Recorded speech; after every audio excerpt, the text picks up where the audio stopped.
Today, I'm sharing with you 8 applications and websites that can help you plan your trip to Japan effectively and make things easier during your visit. From how to deal with the language barrier to how to plan out your trip and navigate the country easier. From how to buy train tickets online to get a cheaper rate and save your time to how to use digital transportation cards on your phone to help you navigate faster and control your money better at the same time. So let's check them out together.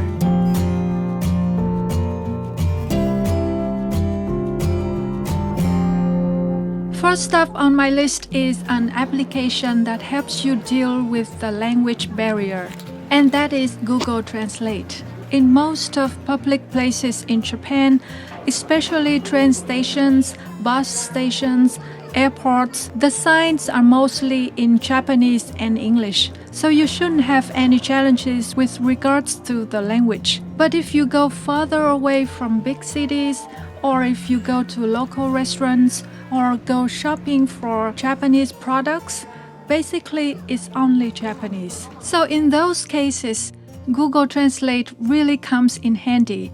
You just open the app, set one language to Japanese, and set the other language to English or any language of your choice. Google has so many languages available. And then you select the camera icon and just point your phone to where you want it to translate for you, and you'll see the translation instantly, like this, just like taking a picture. Another good thing about this app is that you can download the language you want and use it offline, even when you are not connected to the internet.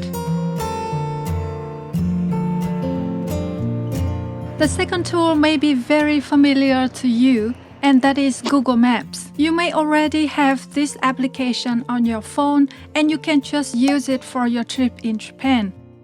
I have this app on my phone all the time, and I found it extremely useful when searching for how to walk from a station to a location with the live view function. Just select the live view function, use your phone camera to scan the area that you are in, and it shows you exactly which direction to take.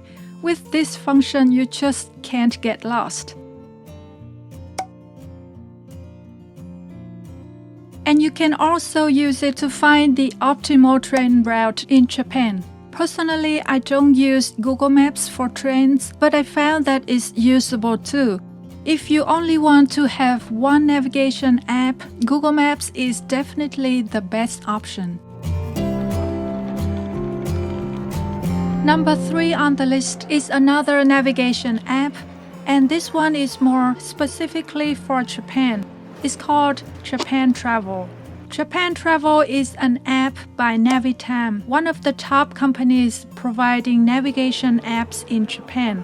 The reason I recommend you use this app together with Google Maps for planning your itinerary or finding the optimal route when you travel in Japan is that it has the filter option for many passes, including popular passes like the JR Pass, Tokyo White Pass, etc. So if you buy one of those passes and use this filter function, it will only show the trains that are covered by those passes.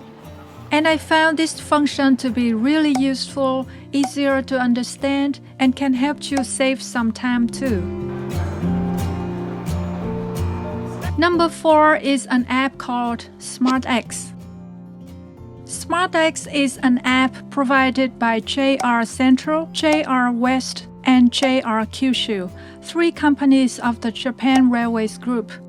This application allows you to buy Shinkansen tickets on the Shinkansen lines that these companies operate, which are the Tokaido Shinkansen, the Sanyo Shinkansen, and the Kyushu Shinkansen. It covers 46 stations in the southwest part of Japan, starting from Tokyo, the capital of Japan, and continuing all the way to Kagoshima, a prefecture on the southernmost part of the Kyushu island, including top destinations like Kyoto, Osaka, Hiroshima, Fukuoka, etc. So if you plan to visit one of those destinations, This app may be useful for you since it allows you to buy Shinkansen tickets before you come to Japan using credit cards. And better yet, it offers discounted tickets if you book early. I made a video explaining how to use this app in details, so check out how it works and how you can buy the discounted tickets. Number 5 is a website called Ekinet. This is an online ticketing service provided by JR East, which is the largest company under the Japan Railways Group. This company is in charge of the railway system in the most crowded area in Japan, including Tokyo, Saitama, Chiba, Kanagawa, or also known as the metropolitan area. If you just use a commuter train, you don't need this website. You can just buy a normal ticket at a ticket machine at the train station before boarding the train. Or you can pay for the train ticket using an IC card at the ticket gates. This website is for reserving seats on intercity trains and bullet trains or Shinkansen. So what's the difference between Ekinet and SmartX? If SmartX covers the southwest part of Tokyo, this Ekinet website covers the northeast part of Tokyo. So if you go to Sendai, Nagano, Fukushima, Aomori, etc., and you want to buy a one-off train ticket, this is the right website. It also offers many passes for foreigners to help you travel Japan at a cheaper price. If you want to know about this website in details, check out the video link in the description below. Number 6 is a digital transportation card. So in Japan, every time you get on a train, bus, or subway, you need a ticket. And the price of the ticket is decided based on where you get on and get off the train. You can buy a ticket every time, or you can save your time with a debit IC card. You just put money in the card, tap it at the ticket gates, and let it do all the payments automatically. Using this kind of IC card is kind of standard in Japan. Personally, I use this Suica card. You can buy the same card or any other IC card after you arrive in Japan, or you can use the digital version of it. If you have an iPhone, go to your Apple Wallet, select Transit Card, and search for Suica or Pasmo card in Japan and top up the card using your credit card. After that, you just tap your phone at the ticket gates to get through.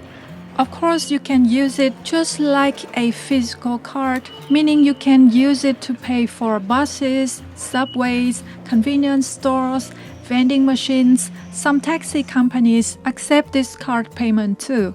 Another good thing about this digital version of the IC card is that it does not require any deposit, whereas if you buy a normal IC card, it requires 500 yen deposit to the card that you can only get back if you return the card.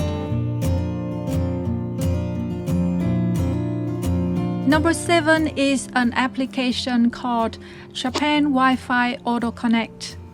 This application is provided by entity BP, which stands for Nippon Telegraph and Telephone Broadband Platform. This is a company under the entity group, a major telecommunications company in Japan.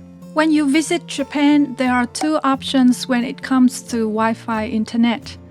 Option 1 is to bring your own Wi-Fi router, and option 2 is to use the free Wi-Fi at a lot of public locations like airports, train stations, bus stations, on the trains, on the buses, convenience stores, department stores, sightseeing spots, etc. If you want to use the Wi-Fi at these places, you need to first register with your email address. So what this app does is that it eliminates that registration step for you. You just need to register one time with the app, and it helps you connect to the free Wi-Fi network in Japan automatically. No need to register every time you want to use the free Wi-Fi. And the last one on my list is Visit Japan Web. This is a website by the government of Japan, and it allows you to complete Japan's airport procedures online before you even get on your flight to Japan.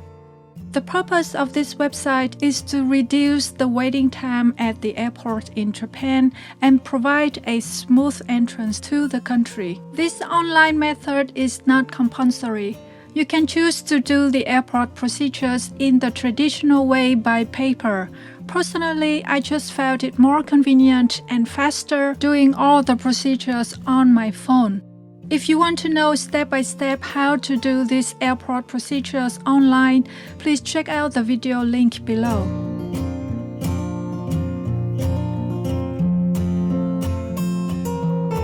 So these are 8 most useful applications and websites that I think can be of great help to you when you visit Japan. This video is not sponsored by anyone. It's my personal experience, and I hope it's gonna be useful to you. If you like this video, share it to your friends, give me a thumbs up, and subscribe to my channel to help me create more contents like this. I really appreciate it. Until next time, take care and have a nice day.